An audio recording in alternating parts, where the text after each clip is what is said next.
What's up guys, it's Tommy here and welcome to a brand new, very exciting Liverpool transfer news video because Jadon Sancho wants to leave Borussia Dortmund either in the January or the summer transfer window. He has been very unsettled recently. He was out of the squad against Mönchengladbach because he turned up late after international break. But recently, what is an astonishing development is that Jadon Sancho was substituted in the first half when Borussia Dortmund played Bayern Munich. They lost the game 4-0. They were 1-0 down at the time.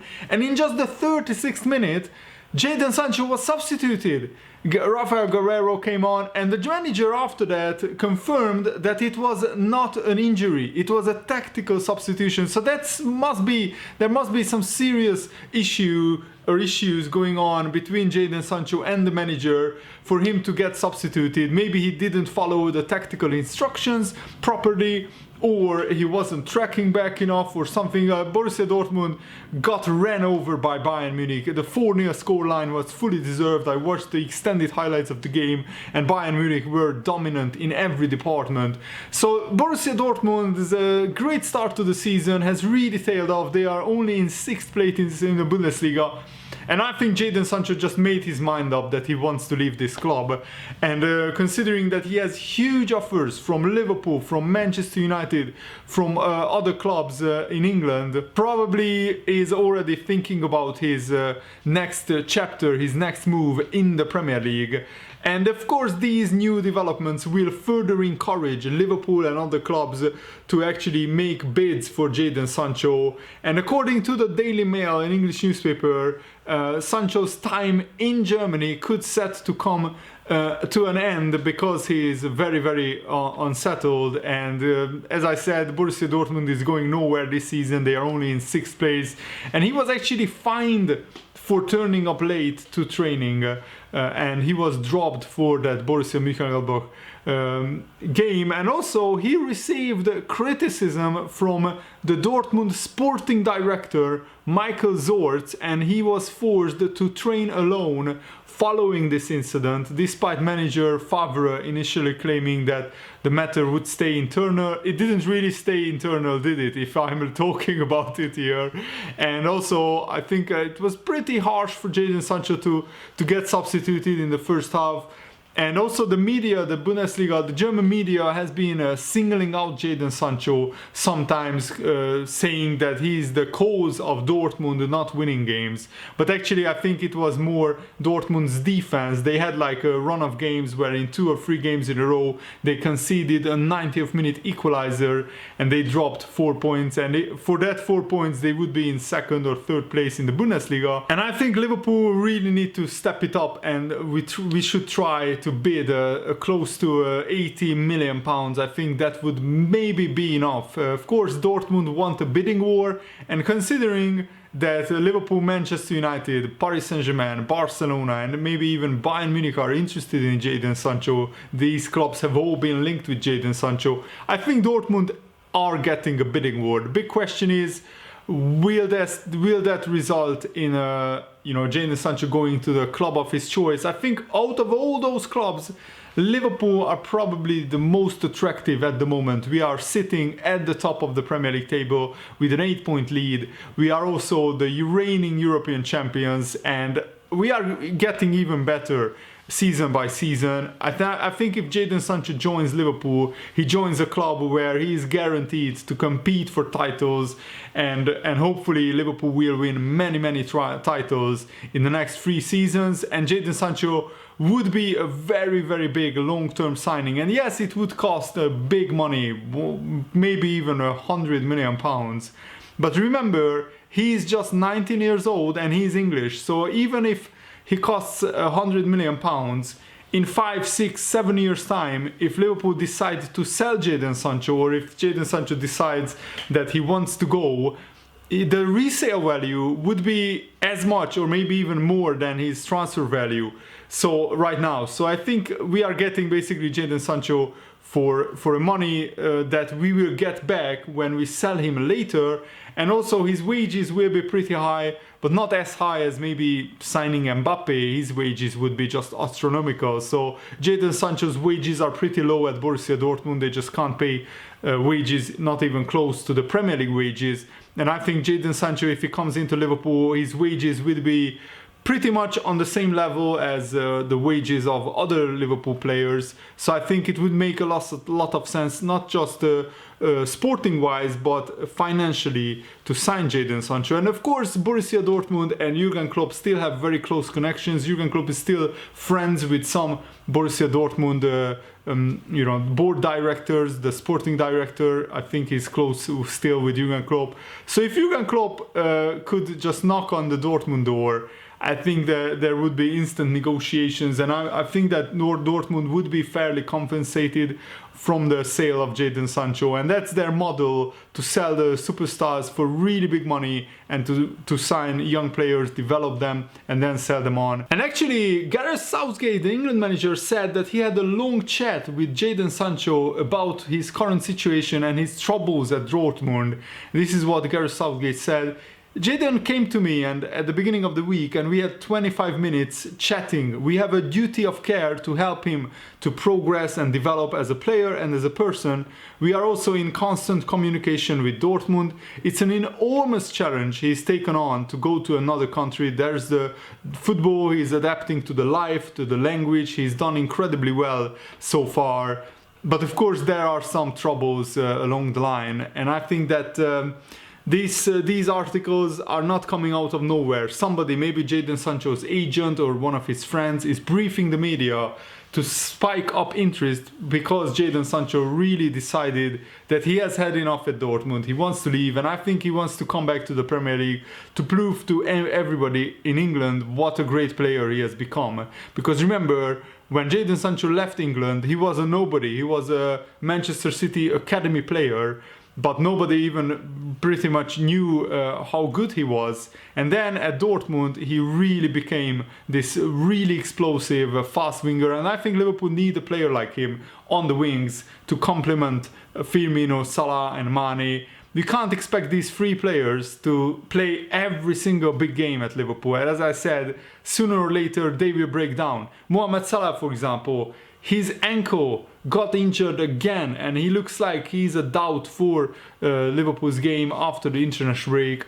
And it was just heartbreaking to see him in an ankle brace or some kind of ankle protective boot during the Egypt international training session. I saw some pictures, and Salah was standing next to some Egypt international teammates, and he had a boot on with a special, ankle protective boot. And I was really sad when I saw that, because Salah is such a crucial player, probably Liverpool's best or one of the best players alongside Sadio Mane at the moment. And I think that Salah, if he will be injured, that will be a big blow for Liverpool and Liverpool's title hopes. And yes, we have a good lead, but if Salah doesn't recover quickly, we will be like a little bit short up front, in my opinion. Origi is just not as good as Salah, and also Shaqiri is still out injured, and Brewster is not really ready for the rough and tumble of the Premier League, in my opinion. And actually, Lucien Favre spoke out why he took off Jadon Sancho in that Bayern Munich game.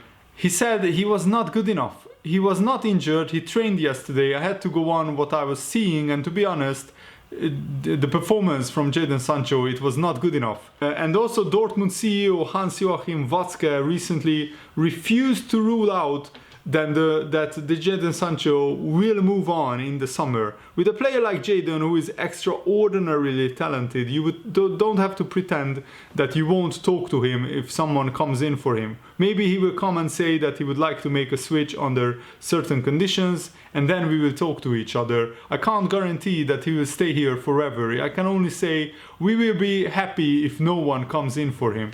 So that's basically Dortmund confirming that that's their club model. If somebody wants one of their really big young stars, they can have him for a lot of money, and then Dortmund can reinvest that money into the club. I think that Jadon Sancho will move on next summer. The big question is, can Liverpool be the club of his destination. I really hope so. I think we have the funds, and I think Jurgen Klopp wants to sign a big attacker next summer. We are saving up money, of course, for that, because we didn't sign anybody last summer. But I think it's up to Jurgen Klopp, basically. If Jurgen Klopp wants Jadon Sancho, I think Liverpool can make it happen, definitely. And John Aldridge, a Liverpool legend, has spoken out about a very interesting topic. He said that if Manchester City had the crowd of Anfield behind them, they would get to a Champions League final. That's how big the crowd is. This is what he said. The atmosphere inside Anfield was tremendous again against Manchester City. The Anfield crowd know exactly when to react when they are asked by Jurgen Klopp. When our lot are on it and really get behind the team, there really is nowhere better. For Guardiola to say it's the hottest ground in world football, wow, what a show of respect that is from a man who's played and coached all over the world. He knows that if City had a crowd like ours, they would get to the Champions League final because they are able to help so much. Unfortunately for him, it's like a concrete jungle at the Etihad. There's no atmosphere there. That's what John Aldridge is saying about Manchester City. Oh, that's peak banter. But actually, it's kind of true, isn't it? Etihad is not the most vibrant atmosphere usually. Anfield is a hotbed, and we know that it has made the difference on many occasions in the past and pushed the Liverpool team beyond what they thought they were capable of. Liverpudlians have always been good at responding to calls to arms, but the Klopp factor has taken it onto a new level, such is the respect and love the fans have for the boss. What a brilliant piece of interview by John Aldridge. I really loved what he's saying here. Anfield is really unique, and I think that Jurgen Klopp fully resonates with the crowd and embraces everything about Anfield, and I think it's just brilliant, and I'm very, very happy to see that. And Jurgen Klopp, in a recent managerial conference, coaches conference at UEFA's headquarters, has spoken out about VAR and that it can be improved. This is what he said. VAR can really be improved. It will never be 100% accurate, everybody knows that, but there are a couple of things that are not right. With VAR handball offside, it is clear we have to keep on improving. There were good ideas from UEFA about how we can sort things out from the referees so everybody is in on it. There is still space for mistakes. These things are done by human beings, and none of us are perfect. Nobody is asking for perfection. You just want to have the right decisions. And here Jurgen Klopp is touching on a very important point, that even if VAR is a very good system, the people operating it are still humans. They can still make mistakes, and that's what we are seeing time and time again in the Premier League. But I still think that the on-pitch referee should go out to the side pitch monitor and actually check the incident on replay for themselves, and not just listen to a guy in a room from further away and them telling the referee what to do. It just doesn't feel right. The referees in other countries go to the monitor, watch the replay, and then they decide for themselves what the correct decision is. And Jurgen Klopp also said he's not too worried about Liverpool's defense conceding goals, and I think it's a little bit of a concern. Even though Liverpool have started the season brilliantly, we haven't kept a clean sheet at Anfield yet, and that's quite unusual, especially because last season Alisson kept like 25 clean sheets. But remember that our best defense with Alisson and Matip hasn't played together in many games, because first it was Alisson who got injured, then it was Matip who got injured, and this is what Klopp said. It's not really a worry, to be honest, but it's of course not what we want, conceding in almost every game. All the goals we conceded were completely different. They were all very different, and it's not about defending, it's about 100% spot on in the situations and we were not really that. We know that, and it's what we have to work on, and that's what we will do. And James Milner said some very interesting things about Liverpool legend Steven Gerrard, who is still my all-time favorite Liverpool player, and I really hope that one day he becomes the Liverpool manager. What a story that would be.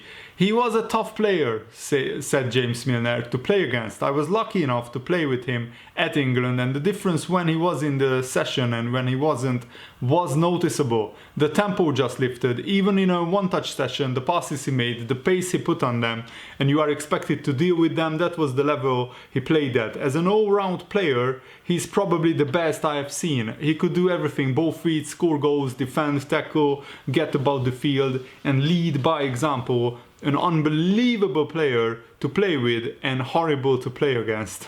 That's brilliant. Even the players love Steven Gerrard, not just the fans, and I'm very happy about that. And Jordan Henderson actually described Suarez as a kind of a bully when he was just a young Liverpool player and Suarez was still at the club. That Henderson says that he wanted to kill his Suarez in training. This is what he said. I was trying to do the best I can do. Being a footballer, there is criticism and people doubting you all the time. At that time, I was a young player and there were one or two things that Luis Suarez did in training that I didn't like. It made me feel I wasn't good enough to be in the same team in training. The arms were up like, what the F, what is he doing? Like, I shouldn't be there. That really hurt me. He did it 3 times and then I exploded at him and I was ready to kill him. From that point, I had a good relationship with Luis. The next game I set him up for his goal. He was brilliant with me after that and I was really close to him after that. He was another big player I learned from. Wow, that's actually a very, very good and interesting story. And there is a very strange report going around in Spain that Real Madrid are planning to replace Marcelo with Andy Robertson, but not now, but 3 years from now. So in 2022, when Robertson will be 28 years old, then Real Madrid will want to sign him. That's according to Defensa Central, a newspaper, and they are reporting that a bid in the summer isn't out of the question from Real Madrid, but it's more likely that they will be keeping an eye on Robertson for the next 3 seasons. I mean, you don't have to scout Robertson. I mean, come on, you just watch a few games in the Champions League and you see that he's one of the best left backs in world football. But the good news is for Liverpool that he isn't going nowhere. He doesn't want to leave Liverpool, I think, and he is perfectly happy here.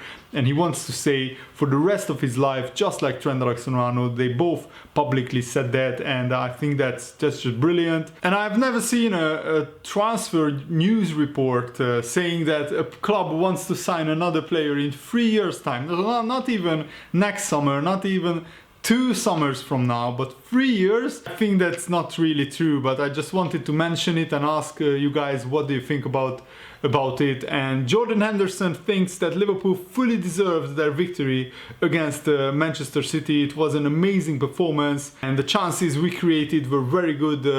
Goalkeeper made some top saves. We kept going, showed great mentality and deservedly got the 3 points. And I actually agree with Henderson on the balance of play.